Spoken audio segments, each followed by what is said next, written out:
안녕하세요. 하나님의 크신 은혜와 평강이 이 말씀을 듣는 모든 분들의 삶에 강물처럼 넘쳐나기를 간절히 기도합니다. 오늘 우리는 구약의 마지막 책 말라기서를 통해 우리가 매년 기념하는 성탄절의 깊고 본질적인 의미를 함께 탐색해보고자 합니다. 이 귀한 말씀을 더 많은 분들과 나누고 하나님의 사랑을 전하는 일에 동참해 주시길 원하신다면 잠시 시간을 내어 구독과 좋아요를 눌러주시면 감사하겠습니다. 여러분의 작은 실천이 하나님의 말씀을 전하는 귀한 통로가 되며 주님의 축복이 임하는 계기가 될 것입니다. 이 시대의 마지막에 그리스도께서 다시 오실 것입니다. 그날이 오면 그의 신부인 교회는 모든 더러움의 마지막 흔적까지 깨끗하게 씻겨질 것입니다.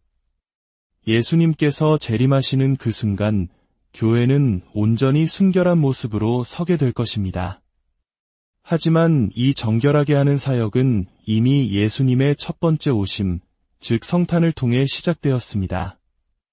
그렇다면 그리스도께서 행하시는 정결의 사역이란 구체적으로 무엇일까요? 오늘 우리는 말라기 선지자의 예언을 통해 이 질문에 대한 답을 찾아보려 합니다. 말라기서가 오늘 우리에게 전하는 성탄의 핵심 메시지는 이것입니다. 바로 주님의 이름의 영광을 위해 살며 기쁨으로 뛰노는 제사장과 같은 거룩한 백성을 정결하게 하시는 것. 다시 한번 말씀드리겠습니다. 성탄절의 목적은 주님의 이름의 영광을 위해 살고 기뻐 뛰는 제사장과 같은 백성을 정결하게 만드시는 데에 있습니다. 이 메시지를 더 깊이 이해하기 위해 4가지 질문을 던져보겠습니다. 첫째, 기원전 450년경의 예언자 말라기가 정말로 성탄절, 즉 예수님의 초림을 염두에 두고 예언했을까요? 둘째, 성탄의 의미가 정말로 제사장과 같은 백성을 정결하게 하는 것일까요? 셋째, 하나님께서는 우리를 무엇으로부터 정결하게 하기를 원하실까요? 그리고 넷째, 성탄이 주는 순결함의 본질은 무엇일까요? 먼저 첫 번째 질문부터 살펴보겠습니다. 고대의 예언자인 말라기가 성탄절을 내다보았을까요? 답은 그렇기도 하고 아니기도 하다입니다. 말라기는 메시아의 오심을 예언했지만 그 오심이 2번에 걸쳐 일어날 것이라는 세부적인 내용까지는 알지 못했습니다. 즉, 첫 번째 오심에서는 온유하고 겸손한 모습으로 우리의 죄를 대속하시고 2번째 오심에서는 위대한 권능으로 세상을 심판하실 것이라는 시간적 간격은 보지 못했던 것입니다. 그는 이 모든 일을 주의 위대한 날이라는 하나의 거대한 사건으로 묘사했습니다. 이는 베드로 사도가 그의 첫 번째 편지에서 설명한 바와 같습니다. 옛 선지자들은 그리스도의 고난과 그 후에 받으실 영광을 보았지만 그 시기와 때에 대해서는 자세히 알지 못했습니다. 하나님께서는 그들이 섬기는 대상이 그들 자신 세대가 아니라 미래의 세대, 즉 우리임을 알려주셨습니다. 그래서 그들은 거대한 그림의 윤곽만을 그릴 수 있었고 역사가 그 세부 사항을 채워나갔습니다. 하지만 그들이 그린 큰 그림, 그 예언의 줄기는 정확했습니다. 그리고 말라기가 그린 그 거대한 예언의 그림 속에는 분명히 성탄절이 포함되어 있습니다. 말라기 2장 17절은 당시 이스라엘 백성의 영적 상태를 보여줍니다. 너희가 말로 여호와를 괴롭게 하고도 이르기를 우리가 어떻게 주를 괴롭혀 드렸나이까 하는도다. 이는 너희가 말하기를 모든 악을 행하는 자는 여호와의 눈에 좋게 보이며 그에게 기쁨이 된다 하며 또 말하기를 정의의 하나님이 어디 계시냐 함이니라. 다시 말해 하나님께서 성전에 임하시기를 너무나 오랫동안 지체하시자 예루살렘 사람들은 선과 악의 구분이 무의미하다고 여기기 시작했습니다. 정의의 하나님은 어디 계신가? 라고 외치며 하나님의 존재 자체를 의심하기에 이른 것입니다. 이러한 영적 암흑기의 말라기는 3장 1절에서 이렇게 외칩니다. 만군의 여호와가 이르노라 보라, 내가 내 사자를 보내리니 그가 내 앞에서 길을 준비할 것이요.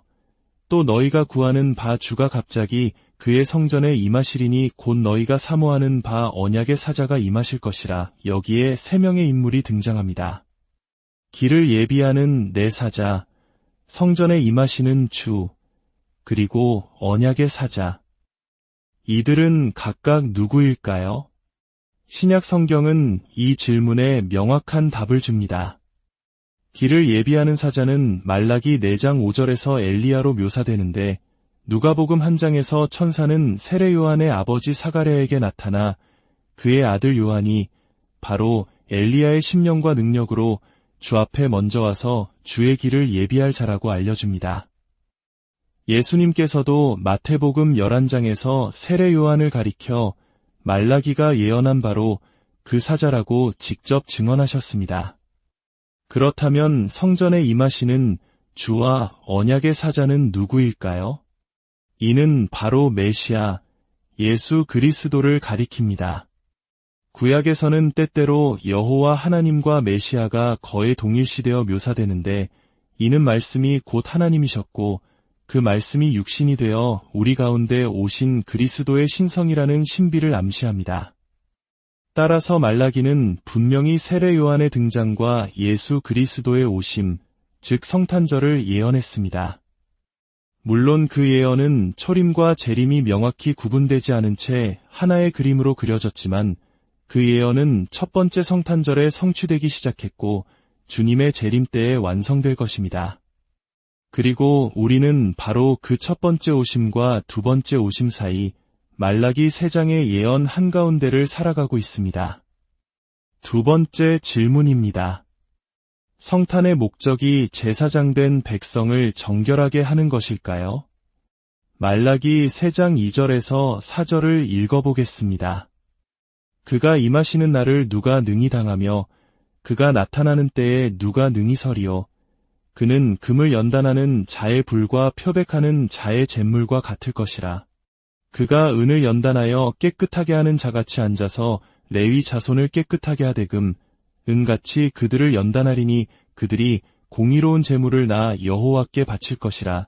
메시아는 재련사의 불과 세탁자의 잿물처럼 오신다고 했습니다. 재련사의 불은 뜨거운 열로 금속의 불순물을 모두 태워버리고 순수한 금속만을 남깁니다. 세탁자의 잿물은 더러운 옷을 삶아 표백하여 새하얗게 만듭니다.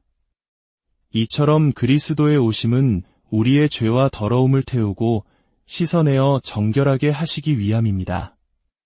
히브리서 1장 3절은 그리스도께서 죄를 정결하게 하는 일을 하시고 높은 곳에 계신 지극히 크신 이의 우편에 앉으셨느니라고 말하며 디도서 2장 14절은 그가 우리를 대신하여 자신을 주심은 모든 불법에서 우리를 속량하시고 우리를 깨끗하게 하사 선한 일을 열심히 하는 자기 백성이 되게 하려 하심이라고 증언합니다. 그렇습니다. 성탄의 가장 근본적인 의미는 바로 정결함, 즉 거룩함입니다. 말라기는 이 정결함이 레위 자손, 즉 제사장 가문에서 시작된다고 말합니다. 이것은 하나님께서 다른 백성들의 거룩함에는 무관심하다는 뜻이 아닙니다. 심판과 정화는 언제나 하나님의 집에서부터 시작된다는 원리를 보여주는 것입니다. 영적 지도자인 제사장들이 먼저 깨끗해져야 백성 전체가 깨끗해질 수 있기 때문입니다. 더 나아가 신약의 시대에 사는 우리에게는 더 깊은 의미가 있습니다. 출애굽기 19장에서 하나님은 이스라엘 백성 전체를 향해 너희가 내게 대하여 제사장 나라가 되며 거룩한 백성이 되리라고 말씀하셨습니다. 베드로 사도는 이 약속을 이어받아 교회, 즉 예수님을 믿는 우리 모두가 거룩한 제사장이요 왕같은 제사장이라고 선포했습니다. 그러므로 말라기가 약속한 레위 자손을 향한 정결의 약속은 오늘날 예수 그리스도를 믿는 모든 성도, 바로 우리 모두를 향한 약속인 것입니다. 세 번째 질문입니다. 하나님은 우리를 무엇으로부터 정결하게 하시길 원하실까요? 물론 그 답은 죄입니다. 하지만 죄라는 단어는 너무 포괄적이어서 때로는 우리 마음의 깊이와 닿지 않을 수 있습니다.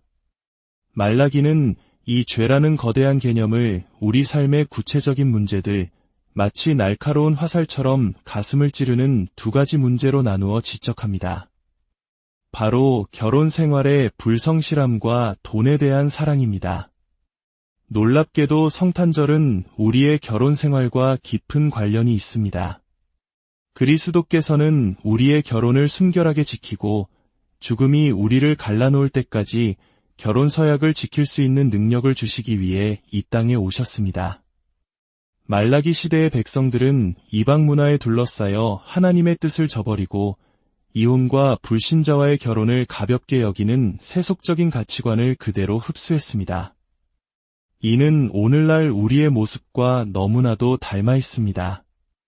말라기 2장 14절은 하나님께서 우리의 결혼 서약의 증인이 되셨다고 말씀합니다. 이는 너와 내가 어려서 맞이한 아내 사이에 여호와께서 증인이 되시기 때문이라. 그는 내 짝이여 너와 서약한 아내로 돼 내가 그에게 거짓을 행하였도다. 하나님은 우리가 죽음이 우리를 갈라놓을 때까지 사랑하겠다고 서약한 그 자리에 함께 계셨습니다. 그리고 16절에서는 단호하게 말씀하십니다. 나는 이혼하는 것을 미워하노라. 성탄의 목적은 이혼이라는 죄로부터 우리 가정을 지키고 정결하게 하는 것입니다. 물론 과거의 아픔과 상처가 있는 분들에게 그리스도의 용서와 치유가 있음을 믿습니다. 하지만 오늘 우리가 붙잡아야 할 더 중요한 메시지는 성탄을 통해 우리에게 주어진 능력, 즉 결혼 생활을 지키고 아름답게 가꾸어 나갈 힘이 있다는 복된 소식입니다. 만약 그리스도와 신앙은 교회의 영역이고 내 가정과 현실의 문제는 별개의 것이라고 생각한다면 당신은 아직 성탄의 그리스도를 온전히 만나지 못한 것입니다. 주님은 우리 가정의 가장 깊숙한 곳, 우리의 침실과 식탁에 함께 하시길 원하십니다. 부부 사이에 그리스도를 중심에 두는 영적 교제를 회피하고 있지는 않습니까? 남편과 아내, 그리고 그리스도를 꼭지점으로 하는 거룩한 삼각형이 무너질 때 가정의 문제들은 시작됩니다. 메시아는 언약의 사자로 불리십니다. 결혼 언약을 지키시는 주님과의 관계를 순결하게 지키기 위해 힘쓰십시오. 그리할 때 부부 사이의 언약 또한 굳건히 지켜질 것입니다. 성탄절은 또한 우리의 돈 문제와도 관련이 있습니다. 성탄의 목적은 우리를 돈에 대한 사랑, 즉 탐심으로부터 정결하게 하는 것입니다. 말라기 시대의 예루살렘은 탐욕에 깊이 사로잡혀 있었습니다. 그들은 11조를 드리지 않았고 제물로는 눈 멀고 다리 저는 병든 짐승들을 바쳤습니다. 가장 좋은 것은 자신들을 위해 남겨두고 쓸모없는 것들로 하나님의 제단을 더럽혔습니다. 말라기 3장 8절은 사람이 어찌 하나님의 것을 도둑질하겠느냐. 그러나 너희는 나의 것을 도둑질하고도 말하기를 우리가 어떻게 주의 것을 도둑질하였나이까 하는도다. 이는 곧 11조와 봉헌물이라고 질책합니다. 사람들이 왜 하나님의 것을 도둑질할까요? 2가지 이유 때문입니다. 첫째, 하나님의 나라가 확장되는 것보다 돈이 가져다주는 쾌락과 안락함을 더 사랑하기 때문입니다. 둘째, 하나님의 주권적인 은혜를 신뢰하고 순종하기보다 내 재산과 소유를 내 손에 쥐고 있어야 더 나은 미래를 보장받을 수 있다고 믿기 때문입니다. 한마디로 그들의 사랑은 세상을 향해 있었고 그들의 믿음은 자기 자신을 향해 있었던 것입니다. 성탄절은 바로 이러한 우상 숭배로부터 우리를 정결하게 하시기 위한 사건입니다. 마지막 4번째 질문입니다. 그렇다면 성탄이 주는 순결함의 본질은 무엇일까요? 단순히 죄를 멀리하는 것일까요? 아닙니다. 성탄의 순결함은 소극적으로 죄를 제거하는 것이 아니라 적극적으로 위로움을 얻는 것입니다. 그것은 긍정적인 변화입니다. 그리스도께서는 당신의 자녀에게서 무언가를 빼앗아 가시기만 하는 분이 결코 아닙니다. 주님을 위해 포기하는 모든 죄악된 즐거움은 이 땅과 오는 세상에서 더욱 깊고 견고하며 영원한 기쁨으로 100배, 1000배 채워질 것입니다. 어떤 이가 이런 말을 했습니다. 만약 당신이 10억 원을 받으러 가는 길에 지갑을 잃어버렸다면 당신은 화를 내지 않을 것이다. 이 얼마나 위대한 통찰입니까? 우리가 그리스도를 위해 포기하는 세상의 모든 것들은 장차 우리가 받게 될 영광에 비하면 잃어버린 지갑과도 같습니다. 성탄절에 하나님께서 목표하시는 것은 이 세상의 좋은 것들이 하나님의 영광의 이름 앞에서 그 빛을 잃고 매력을 상실하게 만드는 것입니다. 성탄의 순결함의 본질은 당신이 무엇에 맞서 싸우느냐가 아니라 당신이 무엇 앞에 경외함으로 서 있느냐에 달려 있습니다. 그것은 바로 하나님의 위대하신 이름입니다. 말라기서는 처음부터 끝까지 하나님의 위대한 이름의 영광을 선포합니다. 해 뜨는 곳에서부터 해지는 곳까지의 이방 민족 중에서 내 이름이 크게 될 것이라. 나는 큰 임금이여 내 이름은 이방 민족 중에서 두려워하는 것이 됨이니라. 내 이름을 경외하는 너희에게는 공의로운 해가 떠올라서 치료하는 광선을 비추리니 너희가 나가서 외양간에서 나온 송아지 같이 뛰리라. 결론적으로 성탄절의 목적은 하나님의 이름의 영광을 위해 살고 또한 그 이름으로 인해 기쁨으로 뛰노는 제사장과 같은 거룩한 백성을 정결하게 하시는 것입니다. 그렇습니다. 기쁨으로 뛰노는 것. 언젠가 당신이 전능하신 하나님의 이름의 영광에 눈을 뜨고 다른 모든 것 위에 당신의 사랑을 주님께 고정할 때 당신은 외양간에서 풀려난 송아지처럼 기쁨으로 뛰놀며 자유를 얻게 될 것입니다. 돈에 대한 사랑으로부터의 자유, 결혼 생활의 불성실함으로부터의 자유, 언제 어디서든 두 손을 들고 주님을 찬양할 수 있는 자유, 거룩함과 사랑의 감격을 발견하는 자유, 그리스도는 흥하고 나는 쇠하여야 한다는 고백 속에서 영혼이 비상하는 참된 자유를 경험하게 될 것입니다. 오늘 말씀을 통해 성탄의 진정한 의미를 다시 한번 깊이 새기는 시간이 되셨기를 바랍니다. 주님의 이름으로 여러분